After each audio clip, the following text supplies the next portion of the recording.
you look remarkable. I mean, for what you just described, you would expect that you'd be like just like not the same. I don't know what you looked like before, but Yeah. the doctors did an unbelievable job. How many surgeries did you actually have to go through? I had about 12, How many- over how some many bigger years? than others. Over, I don't know, 4 years, 4 or 5 years. They would do something, and then I had to heal for 6 or 12 weeks, depending on the magnitude of what they did. And then I would have the next stage. Everything was just staged procedures, kind of inside out. So yeah, it was a lot, and it became my identity. It became what I did, and then once I got a little bit healthier after I don't know how many weeks it was. I was on disability for a little bit, but then I tried to do it all. I went back to work and everything. I did a sales presentation without any teeth. We got the business. But I was just, That's pretty good. That's brave, man. That's brave. That is good. I just wanted everything to be normal. Right. And it wasn't normal. I was trying to Oh, no force kidding. normal. No teeth and, is not normal. No. That is, but that's No. got to be the best sales win of all time. That is Yeah, a huge. and This is strength. It's got to be. The fortitude. Yeah. I just wanted everything to go back to being the way it was. And Every I could salesman is feel- listening to this podcast right now is going to take their teeth out before they Well, do. you know their bosses are going to be listening Yeah. and saying, "What do you mean you didn't close the deal?" Take your Right. get some false Y'all teeth. did it with no teeth. You suck. One of your surgeries, your tongue was Yeah. fastened to the top of your mouth. Yeah. One thing I was going to tell you before we get there, Oof, just no, real go- quick, No. because I'd had a few beers that night at the game, they Yeah. couldn't give me any anesthesia. Oh, And so the things you remember, like I didn't spend a lot. I tried not to spend a bunch of money on clothes, and I bought the nicest pair of wool pants. They were gorgeous and they cost too much money. And the next thing I know, I'm laying on this table and I'm like, oh my God, they're cutting off my clothes. They just like in ER or in the movies, they just went stem to stern. They just cut some off nice drawers, all my goddamn. clothes. Yeah. I was like, oh my God. But then, so in order to get I had glass and dirt and grass. They were picking. The nurses were just sitting there like picking stuff out of my face and apologizing that they couldn't give me anything. But then they had to do what they call a debridement, and it's like a power washer.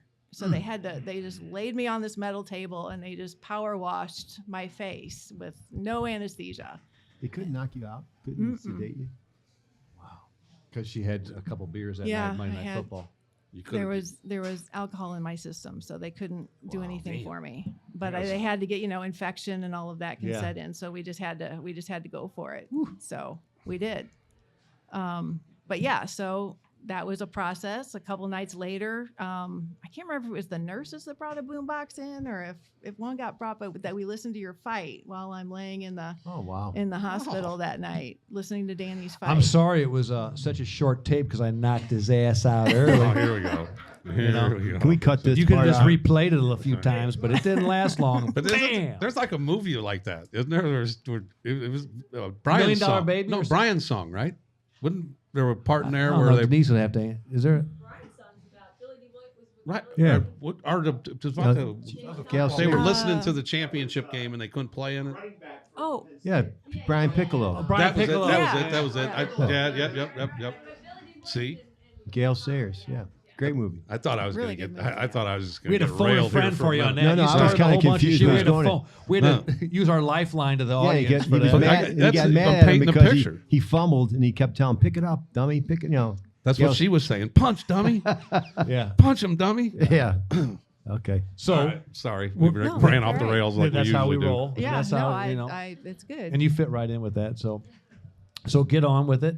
So that was a bad night, and the next day they had to do surgery. But during that, while I was in the ER, before or after all the debridement and everything, there was the plastic surgery resident. He was an ENT plastic surgeon who was on call, was there with me, and I just remember he comes kind of right by my head. I'm on the stretcher, and he comes right by my head, and he's like, "Hey, who's your plastic surgeon?" And I'm like, don't have a plastic surgeon. And he's like, if you let me, he goes, if you were my sister, I'd call Bryke Ridenauer. Will you let me call him? And I said, absolutely. He's like, if you were my sister, that's who I'd call. And so I said, yeah, he was one of the attendings in the Wash U program. And so when you said about, how I look, I owe everything to Dr. Ridenauer Wow. and some Wow. other, my dentist, my periodontist, there was a bunch of things that happened, but Dr. Ridenauer really, and he was just he became a friend, for years. He got me through some really, really difficult times. He's an amazing man. So I Awesome. just, One more question. Yeah. How many bones did you break? I mean, other than your facial injuries, what? I had a separated shoulder from the seatbelt. You could see the mark of the seatbelt, and I didn't That's know a that nothing. until That's they a didn't nothing even. at this point. Yeah, She popped and I that back had- in to see. Yeah, I took That's care of that myself. I'm good on the shoulder, bro. Yeah, no, I didn't even notice it until like the next night. I reached up to move those little TVs they have, and I was like, oh my god. So that's how we figured that out. But I had a chip fracture on C2. So I really think I'm pretty sure I came within an inch of my life. It could have ended very Oh, differently. yeah, I'd Yeah, say. it sounds like it. So something I take that to mean I was meant for more, and my kids needed me, and so I'm still here. Real quick, So, what happened to Yes. the driver? Nothing. Story for a different day. Exactly. No, I mean, Yeah. no, he didn't get Oh, hurt. nothing. No, Right. he had like a bump on his knee and Right. No stuff. way. Yeah. Yeah, He 'cause must- his airbag And deployed. I'm just He gonna. I don't know who basically that walked man away. is. I don't know, but he can fuck off. I'm just throwing that out there. Ditto. He can't be doing that. Shit. You're on the right path, Yeah. but we're going to go I'm there just- another time. all right, Yeah, let's go. that's a whole other story. Yeah. But yeah. go ahead. I'll just Um, leave it at that. Yeah, no. So I mean, ultimately, like I said, they used my hip, and so they took my iliac crest, your hip bone up here, and they used that to put it up in because like the bone was missing that your nose hooks onto, so they had to get something there.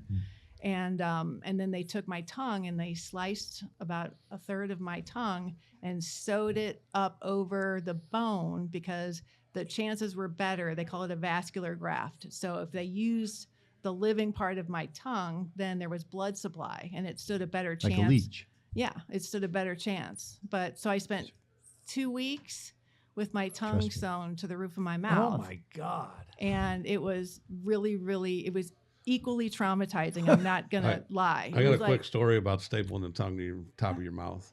We did it. We got a guy, and then he got beat up, or he got injured at the scene. So we sent him to the hospital. And he was completely out of control, wouldn't shut up. And there was an Indian doctor that came in, and he was just being as obnoxious as he could be. Just couldn't be any more obnoxious to the nurses and everybody. And the guy comes in, he goes, "If you do not shut up, I will staple your tongue to the roof of your mouth." And you had it happen. yeah, I did. And yeah. That's how we knew it could on be done. purpose, Was he an they Indian thought it was doctor? a great Yes. idea. On purpose. Well, how was Yeah. my Indian accent? It was pretty good. good. It wasn't bad. That's fucking impressive, I thought. Oh, my God. But let's move on.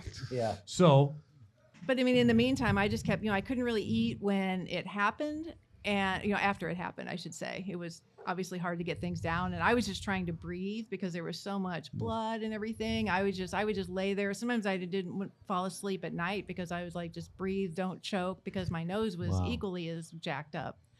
So I didn't have a good option for taking in air and everything. So, Which is kind of and important. I just kind of started losing weight, and that the presentation I did without any teeth, my belt, I ran out of holes on my belt loop, so I had to make my a gosh. couple extra other ones, and Ice pick. one of and that was noticeable. So How many months after this injury, this accident, did you do that?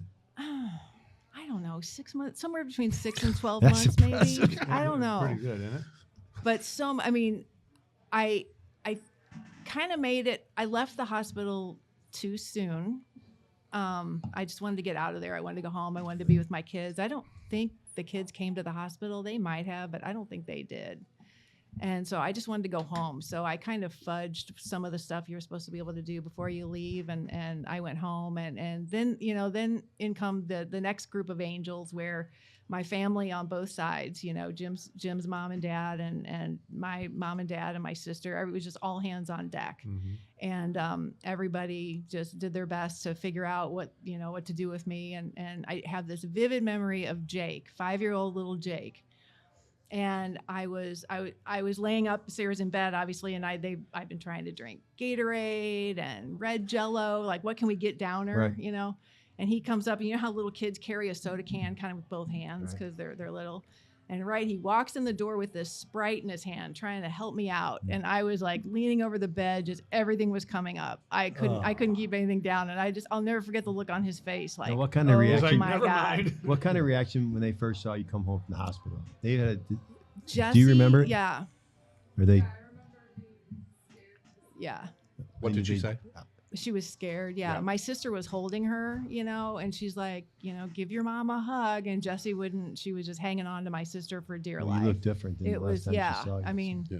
I stood up at one point that week and looked in the mirror, and nothing looked familiar except my eyes. Like I was Wow. like, okay, I can see those are my eyes. So that's, and that's about kind it. of traumatic for a 5 Yeah. and 6 year old too. Yeah. Yeah. The whole thing was. But as this traumatic for goes on, everybody. you're not okay. They fix you up a little bit, Mhm. but now talk about how.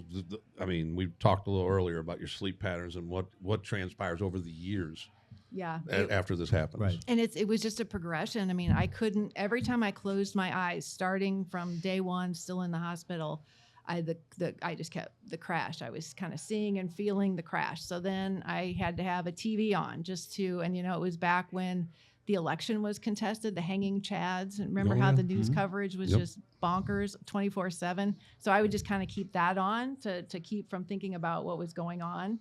And I just kind of lost the ability to sleep. And my plastic surgeon was a little concerned. So he sent me to a psychiatrist who, the minute I started talking, he just kind of, and he's very reputable, and he started writing prescriptions. And, I started taking an antidepressant and, something for anxiety, something for sleep, a couple things for sleep. And I know that it's important. You have to have those things, but it also, like, you lose track of what's baseline, Right. And so there's a part of me that feels like that didn't help. I mean, I'm sure it helped some, but it also created some new problems. I kind of really lost track of who I was, what was really me over time. And Wow. I couldn't sleep without being heavily medicated, which made it really hard to get through the day. I can remember like peeling myself out of bed to get the kids off to school. And it was all I could do. And then I just went right back to bed, and basically. So that was maybe depression. Oh, at that yeah, I'm point, sure big it time? was. Yeah. Yeah, I'm sure it was. It was depression. There was just so much anxiety. I was just. You name it, you got yeah, it. you name it, I PTSD. had it. Yeah, I mean, all of those things, So you're that- going through, and it's horrible. Mhm.